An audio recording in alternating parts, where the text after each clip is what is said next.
দারিদ্র্য দূরীকরণের জন্য জ্যোতিষশাস্ত্রের মধ্যে কিছু টোটকা বা উপায় রয়েছে, যেগুলি মানুষ বিশ্বাস করে এবং অনেকেই এগুলো অনুসরণ করে থাকেন।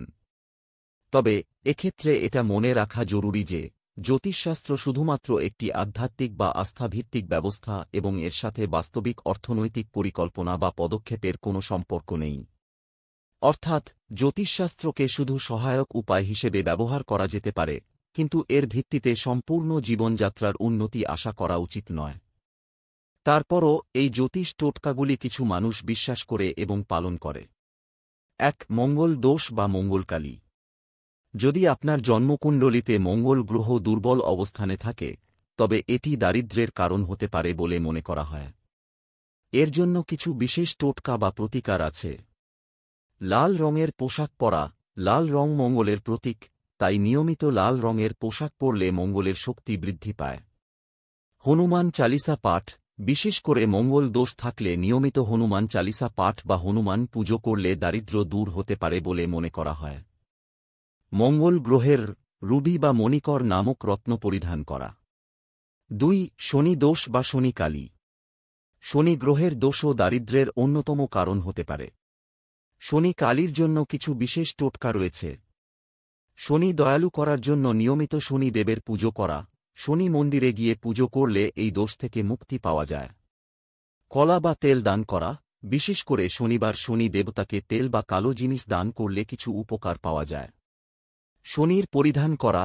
নীলকণ্ঠ বা শনি রত্ন পরিধান করতে পারেন, যা শনি গ্রহের প্রভাব কমাতে সাহায্য করতে পারে। ৩. কোটিলক্ষ্মী কৃপা।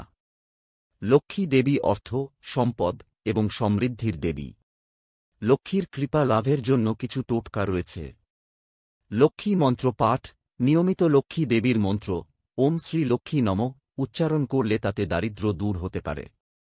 লক্ষ্মী পুজো করা। বিশেষ করে দীপাবলির দিন লক্ষ্মী পুজো করলে আর্থিক সাফল্য আসতে পারে। শ্রীচক্র ব্যবহার। শ্রীচক্র বা শ্রীযন্ত্র বাড়িতে স্থাপন করলে অর্থনৈতিক উন্নতি হতে পারে বলে মনে করা হয়। ৪. দূরদর্শন গ্রহের প্রভাব। কিছু লোক মনে করেন রাহু বা কেতু গ্রহের প্রভাবও দারিদ্র্য সৃষ্টির জন্য দায়ী। তাই এসব গ্রহের প্রতিকার নিয়ে টোটকা অনুসরণ করা যায়। রাহু বা কেতু রত্ন ব্যবহার করা, যেমন হীরা বা জিরকনি পরিধান। বিশেষ পুজো বা দান করা। রাহু ও কেতুর জন্য পুজো বা দান করা যায়, বিশেষত গ্রহের দুর্বলতা কাটাতে। ৫. স্মৃতি বা মন্ত্র জপ।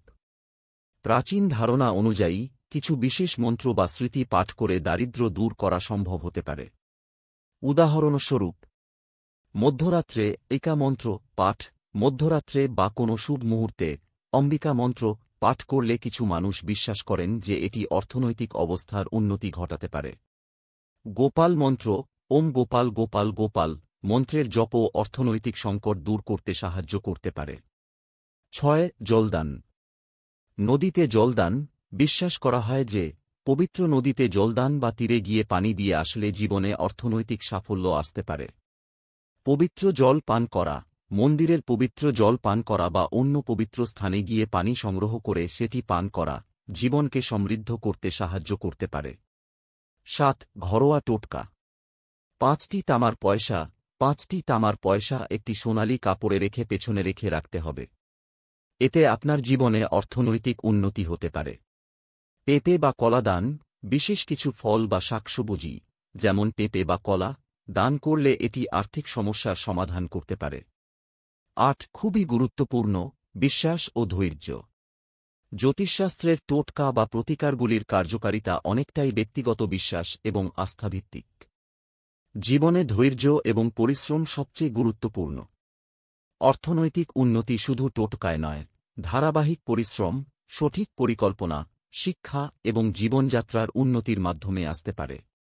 এই টোটকাগুলি শুধুমাত্র আধ্যাত্মিক বা আস্থাভিত্তিক একটি দৃষ্টিকোণ থেকে দেখা উচিত।